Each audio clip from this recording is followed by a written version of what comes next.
के हवाले से, ओवरऑल एक्सपोर्ट के हवाले से और बिलखुसूस टेक्सटाइल सेक्टर जो है इसको लोकल सेल्स पे एग्जम्पशन मिल गया, कैसे कहते हैं, देखते हैं आप इसको? ये तो काफ़ी दिनों से हम टेकअप कर रहे थे कि 5 सेक्टर जो एक्सपोर्ट के हैं वो ज़ीरो रेटेड हों, और इसमें टेक्सटाइल है, कारपेट है, अपना लेदर है, सर्जिकल गुड्स हैं और स्पोर्ट्स गुड्स हैं। पहले भी थी, बाद में इसमें सेल टैक्स लगा दिया था, और ये 300 अरब रुपए हमारे 1 साल से फंसे हुए थे रिफंड की शक्ल में, और वर्किंग कैपिटल लोगों का बिल्कुल स्क्वीज्ड हो गया था और इकोनॉमिक एक्टिविटी श्रिंक हो रही थी एक्सपेंड होने के बजाय। तो ये तो एक बहुत डिमांड थी। वज़ीर आज़म साहब ने जब हमसे पूछा था कि एक्सपोर्ट क्यों नहीं बढ़ रही, तो एक वजह हमने ये भी बतलाई थी, और मुझे खुशी है कि ये 5 सेक्टर को दोबारा ज़ीरो रेटेड करा गया है। लेकिन जो चीज़ मुझे आपसे बात करनी वो ये है कि दोनों शोबों में जिसमें डिसमिसल परफॉर्मेंस हुई है, कोई रोड मैप नहीं दिया गया है। एग्रीकल्चर का -1.9 पे गए हैं, cotton crop 5 million bale shortfall हो गई है। इसके लिए आगे कोई रोड मैप नहीं है कि किस तरह से उसको रिवैम्प करेंगे।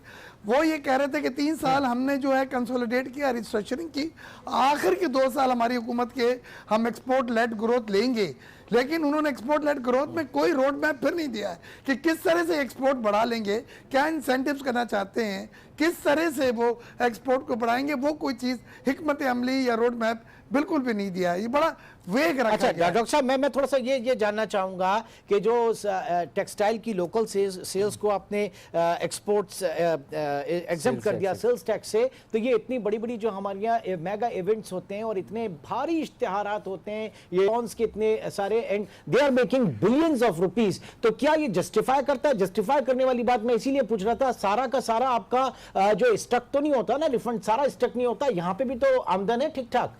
देखिए, हमारा जो थंब रूल था वो ये था कि कॉटन जब पैदा होती है, यार्न जो बनता है, फैब्रिक जो बनता है, फिर गारमेंट्स बनते हैं वैल्यू एडेड में, होम टेक्सटाइल में 87% एक्सपोर्ट हो जाता है।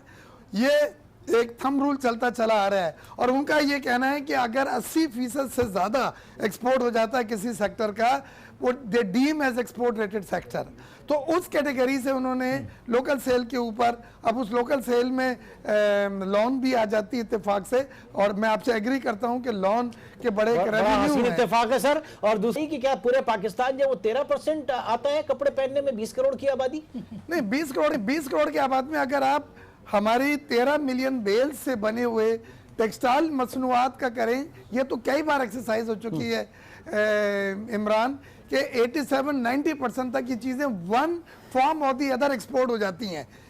इसमें 10% के करीब चीज़ें वो लोकल होती हैं। ये जो आप बातें कर रहे हैं लोन की या दूसरी चीज़ों की, ये 10% वो कैटेगरी है जो लोकल जो है वो कंजम्पशन उसकी होती है। अच्छा, गालिबन रुबीना कायम खान मौजूद है कराची स्टूडियो में। रुबीना, आपने किस तरीके से देखा इस बजट को? एग्रीकल्चर के हवाले से अब तो काफ़ी सब्सिडीज दी जा रही हैं, बहुत अहम पैकेजेस का ऐलान हुआ जो उनको रिलीफ इनके इनपुट्स के ऊपर जो है, यूरिया भी सस्ती हो गई, ट्यूबवेल के ऊपर बिजली के जो निर्ख हैं इसके ऊपर भी आपको काफ़ी डिस्काउंट मिल रहा है, तो क्या कहेंगी मजमूई तौर पर ये एक अच्छा बजट समझेंगे आप इसे? देखिए, मैं तो जो इसहाक डार साहब की जो 1.5 घंटे पे मुश्तमिल एक तकरीर थी, और जिस तरह से उन्होंने अल्फाजों का और अदात का जो है वो हेर फेर उन्होंने कौम के सामने रखा है, मैं ये कहूँगी कि क्या किसान पैकेज आया पहले, क्या उसके असरात आपको कहीं पर दूसरे सूबों में जो है वो नज़र आए? आज भी जो है वो हमारा सिंध और ख़ास तौर पर पंजाब में भी, जनूबी पंजाब जो है वो, वहाँ का किसान जो है वो रो रहा है। तो ये सारी चीज़ें सिर्फ जो है वो वादे तो ये कर लेते हैं, बातें तो कर लेते हैं, बजट भी बड़े अच्छे तरीके से जो है इसहाक डार साहब ने पढ़ के सुनाया, लेकिन उसमें आवाम के लिए मुझे कुछ नज़र नहीं आया, किसान के लिए मुझे कुछ नज़र नहीं आया। कहीं पर भी आप देख लें कि जो सिर्फ और सिर्फ ये एक तकरीर से ज़्यादा कुछ भी नहीं था, और ये जो इस तरह की मैं समझती हूँ कि आवाम के साथ जो है ख़ास तौर पर फेडरल हुकूमत को अब जो है ये मजाक नहीं करना चाहिए। वाकई जो अगर जो है वो ग्राउंड रियलिटीज़ अगर हम देखें तो वो बिल्कुल बरक्स है इसके, और इसमें बजट में आप देखें कि जो है गरीब आटा खाता है, चावल खाता है, सब्ज़ी खाता है, दालों में इजाफा हुआ है, आटे में इजाफा हुआ है, तो ना ही वो मतलब इवन जो है वो अब तो रोटी खाने जैसा भी नहीं है गरीब। और 10% इजाफा करके ये तनख्वाहों में, और ये कह रहे हैं कि हमने बड़ा तीर मारा है, तो 10% जिस तरह से अभी बात हुई तो वो बहुत जो है वो आटे में नमक के बराबर है। तो ये सारी चीजें इख्तियार बेग साहब आपका कमेंट लेना चाहूंगा मैं इस बात पे कि बज़ाहिर ऐसा लगा पूरी बजट स्पीच में कि हुकूमत ने बड़ी छानबीन की है कि जहां इनको विदहोल्डिंग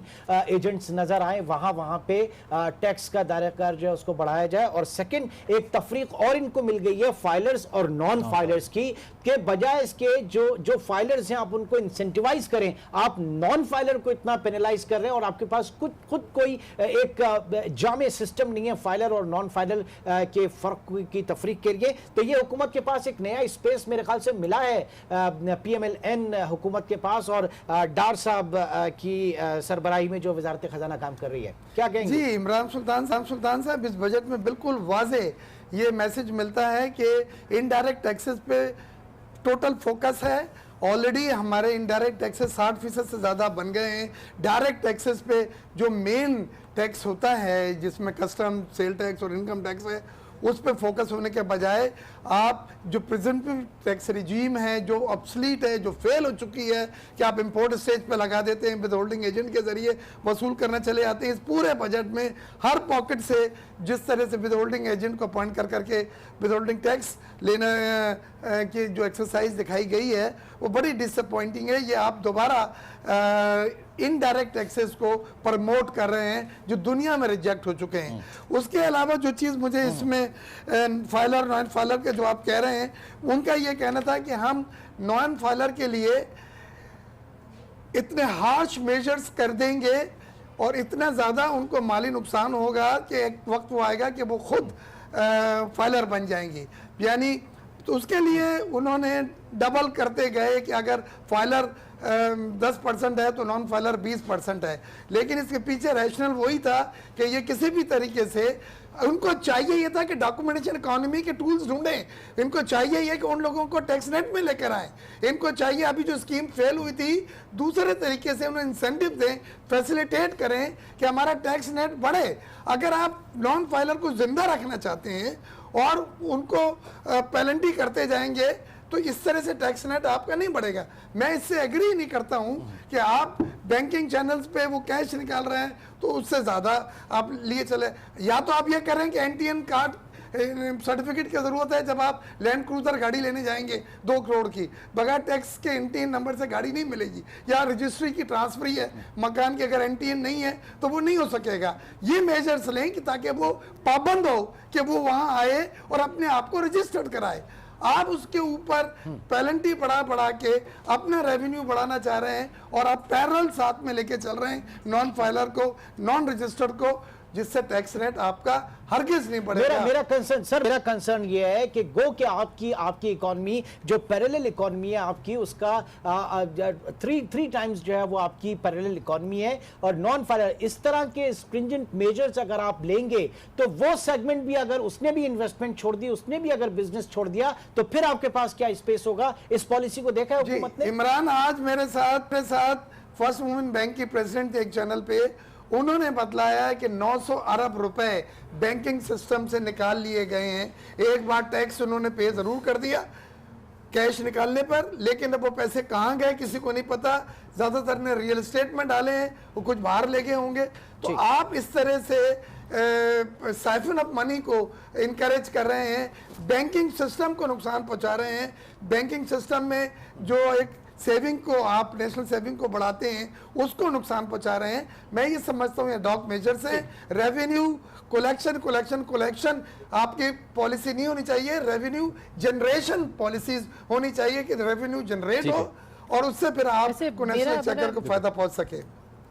मेरा एक छोटा सा सवाल है शहजाद और इमरान आप दोनों से कि ये जो टैक्स नेट की बात होती थी वो टैक्स नेट कितना बड़ा है इस साल और कितने अहदाफ हासिल किए, क्योंकि मैंने थोड़ा सा पोर्शन मिस किया है और I just wanted to know कि कितना उस टैक्स नेट को वसी किया गया जिसपे पूरी दुनिया कहती है आप हमसे पैसे मत मांगे, हमसे जी हाँ, जो हमें अमेरिका भी कहता है जी अपने पैसे बढ़ाएं, जो लोग अमीर हैं उनसे पैसे खींचे, तो वो कितना हदफ हासिल किया और क्या स्कीम शुरू की गई थी हुकूमत की तरफ से, वॉलंटरी स्कीम शुरू की गई थी जिसमें हुकूमत का एक अंदाजा था कि 10 लाख ऐड हो जाएंगे फाइलर्स इसके अंदर, लेकिन उसमें I think total 9,000 10 lakh sir ji 10 lakh जो ऐड हो जाएंगे वो 10 लाख की फिगर पता है कहां से आई थी?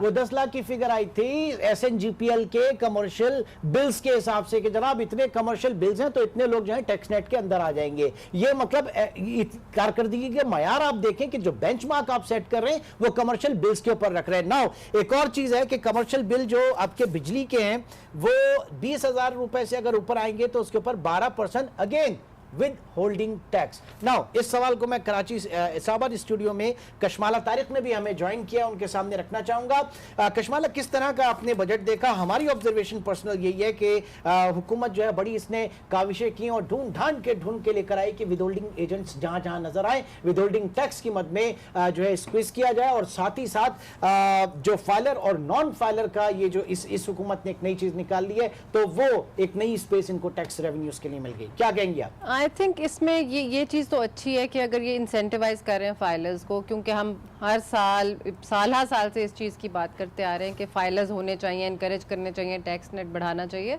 तो मेरा ख्याल में ये जो उन्होंने जहाँ पे रखा है, जो फाइलर है वो 2% देगा, जैसे इंश्योरेंस की बात हो रही थी, प्रॉपर्टी की बात हो रही थी, बाकी चीज़ों की बात हो रही थी, तो I think which is good. कोई ना कोई मेजर तो करना पड़ता है किसी ना किसी को लेने के लिए, लेकिन हम ये जब देखते हैं कि जब इनडायरेक्ट टैक्सेस बढ़ते हैं जिसकी मद में आप ये देखें दालें, चीनी, आटा जिससे महंगा हुआ है, उससे जो है वो पब्लिक की चीखें निकलेंगी।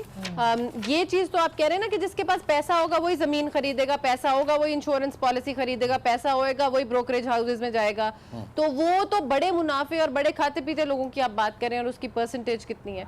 लेकिन ओवरऑल जब हम बात करते हैं इनडायरेक्ट टैक्सेस पे, महंगाई जिससे आप कहेंगे कि अब लोग अवाम पे क्या इफेक्ट आ रहा है, वो पास ऑन जो है वो तो डायरेक्ट टैक्स नहीं है। इकोनॉमिक सर्वे की फिगर मेरे पास है, ये अपने रवा सालों ने देखा कि जो डायरेक्ट टैक्सेशन है इसकी ग्रोथ हुई 13.2% और इनडायरेक्ट टैक्सेस की 21.9%। ये पिछले माली साल की हम बात करें, और अब इस मरतबा के विदहोल्डिंग टैक्सेस आप अगर मिला लें तो ये ग्रोथ मेरे ख्याल से पता नहीं बहुत ज्यादा ठीक ठाक हो जाएगी। तो एक ऐसे मुल्क में जिसमें रेशो 70% टैक्सेस जो है आप विदहोल्डिंग की सूरत में जमा करते हैं और इनडायरेक्ट टैक्सेस की सूरत में आप जमा करते हैं, वहां FBR का अपना टैक्स निजाम, टैक्स कलेक्शन, डायरेक्ट टैक्सेशन जो है वो एक बहुत बड़ा सवालिया निशान है उसकी कारकर्दगी पे।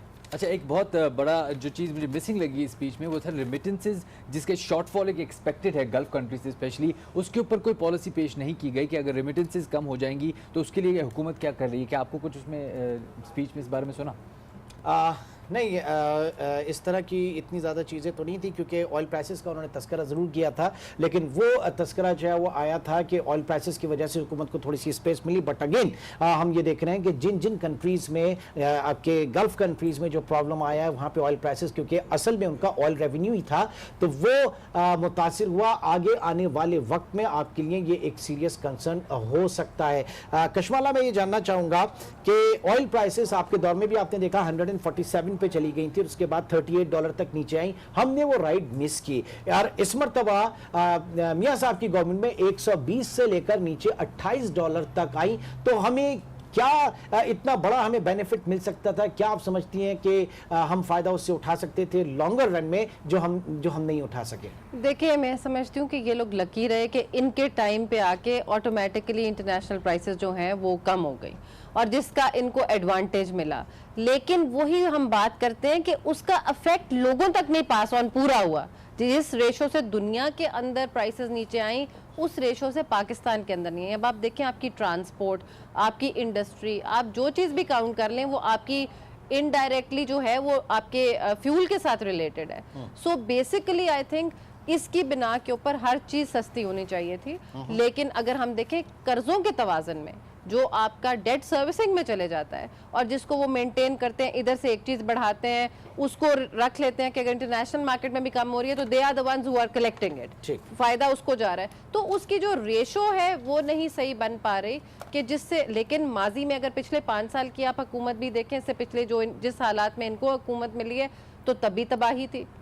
तो वी कैन से कि देखें इस सिचुएशन के अंदर वो बेस्ट पॉसिबल कोशिश कर रहे हैं। वो कह रहे हैं हम IMF से जान छुड़ाने की कोशिश कर रहे हैं, विच परहैप्स वो सितंबर के अंदर अगर छुड़वा लेते हैं तो डेट सर्विसिंग और उनका सर्कुलर डेट फिर बढ़ता जा रहा है। अच्छा, लेकिन इसमें ये एक बात है कि इतने जो पैसे बचे वो गए कहाँ पर सारे? ना पब्लिक के किरायों में कोई कमी आई, ना उनके रिजर्व्स उस तरह से बढ़े जितनी हमें सेविंग्स हुई थी, तो वो सारे पैसे जो ऑयल के सिस्टम से बचे थे वो गए कहाँ पर, लगे कहाँ पर? अच्छा, इसके बारे में कोई 1.45 is I think debt servicing, 1.45 trillion जो है वो आपका डेट सर्विसिंग पे जा रहा है। मैं एक सवाल कराची रखना चाहूंगा, उसके बाद मुझे पता है डॉक्टर इख्तियार बेग जो उनकी और जगह पे भी कमिटमेंट है। तो डॉक्टर साहब, लास्ट में आपसे मैं जानना चाहूंगा, ताजिर बिरादरी इस पूरे बजट को, आज की पूरी स्पीच को किस तरह से देख रही है? आई नो इसके बाद आपकी कमिटमेंट है और चैनल्स पे भी। जी इमरान, मैं अभी federation of Pakistan chamber of commerce से उठकर आया हूँ आपके चैनल पे, और वहाँ पे भी यही था कि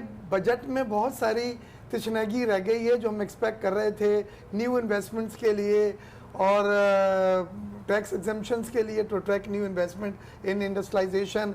फिर लॉस मेकिंग ऑर्गेनाइजेशन की हर साल बात होती है, 500 अरब रुपए good money for bad money जाता है, उसकी भी कोई इस बार ऐसी वाज़े हिकमत अमली नहीं नज़र आई कि भाई वो जो खसारे में चलने वाले गवर्नमेंट के इदारे हैं 500 अरब रुपए उनके, जिसमें डिस्कोस भी शामिल हैं, वो किस तरह से आप उसको जो हेमरेज है वो रोकेंगे, और उसके लिए क्या हर बार बजट में वज़ीर ख़जाना साहब ये तकरीर में इसके बारे में जिक्र करते थे, लेकिन कोई हिकमत अमली नहीं आई। ये वो चीज़ें हैं, मुझे इस बजट में ज़्यादा फोकस जो उनका नज़र आया है revenue extortion through withholding tax by appointing withholding agents and to promote indirect taxes को है, और वो एक रेग्रेसिव स्कीम है जो फेल हो चुकी है।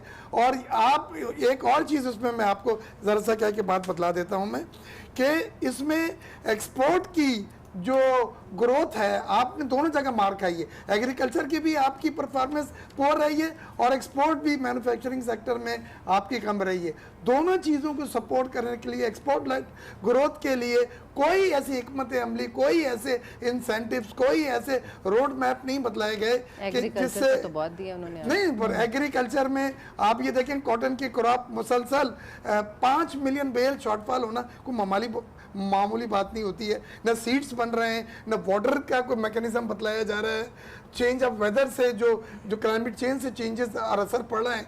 उन्होंने उसके ऊपर बात किया, अनाउंसमेंट करने में और इम्प्लीमेंटेशन होने में तो फर्क है ना। यहाँ पे आपको ग्राउंड पे तो कुछ भी नजर नहीं टाइम लगेगा ना इम्प्लीमेंटेशन होने में। कहाँ पे हो रही है? अब जाके होगा जब आप आपका एक्सपेक्ट कर रहे थे कि 3.9 आपने हदफ रखा था, 3.9% ग्रोथ करेंगे और हुई माइनस 0.19%। तो अब जाके 0.19 जी, तो अब जाके ठीक है। डॉक्टर साहब बहुत बहुत शुक्रिया हमें ज्वाइन करने का, थैंक यू वेरी मच।